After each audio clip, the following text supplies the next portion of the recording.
जगत के कण कण में भगवान, जगत के कण कण में भगवान, जगत के कण कण में भगवान, जगत के कण कण में भगवान। वर्णन करते कभी न थकते, वर्णन करते कभी न थकते, जिसका वेद पुराण। जगत के कण कण में भगवान, जगत के कण कण में भगवान, जगत के कण कण में भगवान, जगत के कण कण में भगवान।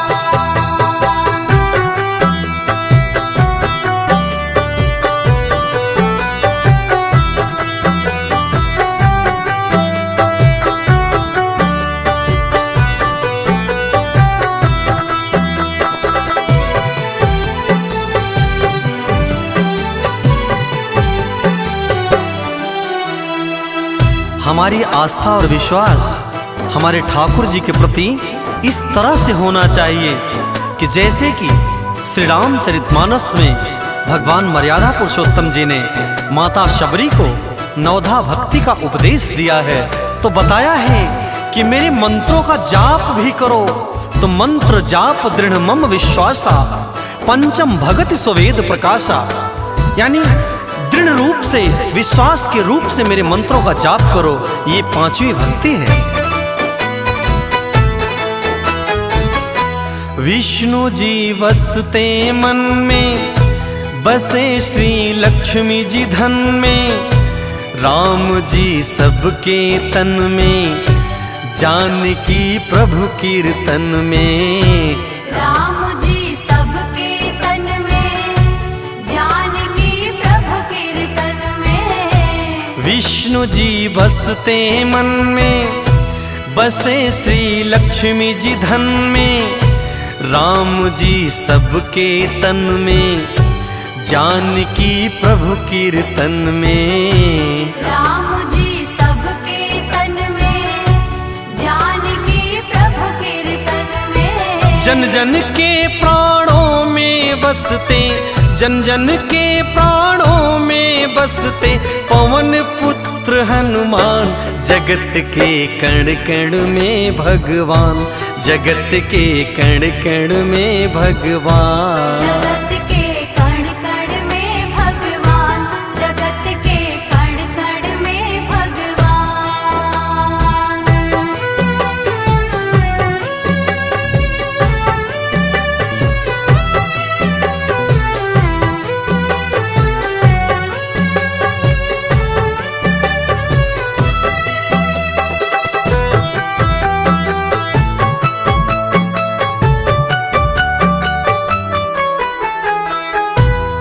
जब भी हम सभी वंशी की धुन सुने, वंशी की तान को सुने, तो श्री बांके बिहारी का दर्शन करें, नृत्य करें तो राधा रानी का दर्शन करें।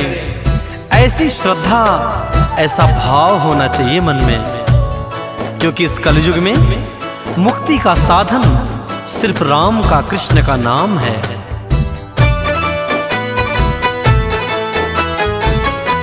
कृष्ण वंशी की धुन में राधिका नाचे उनमें, हिमालय पर शिव बसते, पार्वती गंग जमुन में।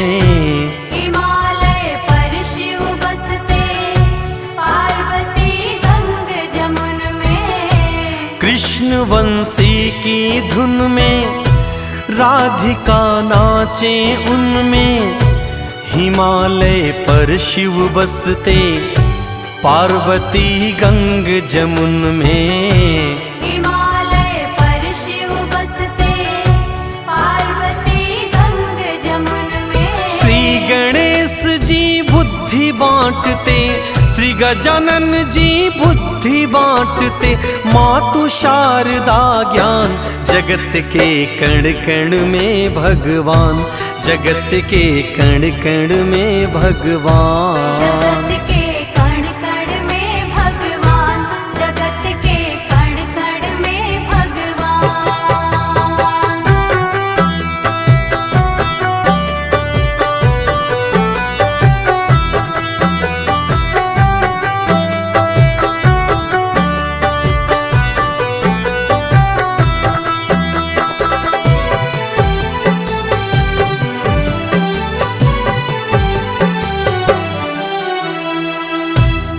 सारे कार्यों को ठाकुर जी के ऊपर छोड़ दें, अपनी पूरी जिंदगी की डोर को ठाकुर जी को समर्पण करें, अपना ये तन इस संसार रूपी दुनिया को दे दें, लेकिन अपना मन श्री हरि के चरणों में लगाएं। ये इनकी इन प्रकार किसी भी तरह से अपने मन को ठाकुर जी के चरणों में लगाएं।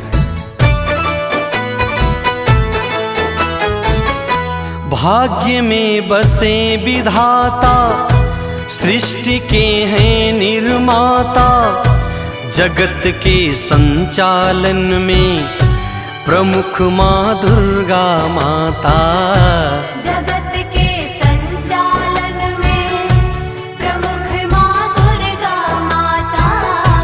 भाग्य में बसे विधाता, सृष्टि के हैं निर्माता, जगत के संचालन में प्रमुख माँ दुर्गा माता।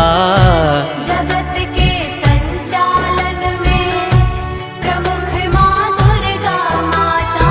अनुज और देवेंद्र पे प्रभु का, अनुज और देवेंद्र पे प्रभु का कोटि कोटि एहसान। जगत के कण कण में भगवान, जगत के कण कण में भगवान। जगत के कण कण में भगवान, जगत के कण कण में भगवान। वर्णन करते कभी न थकते, वर्णन करते कभी न थकते, जिसका वेद पुराण। जगत के कण कण में भगवान, जगत के कण कण में भगवान। जगत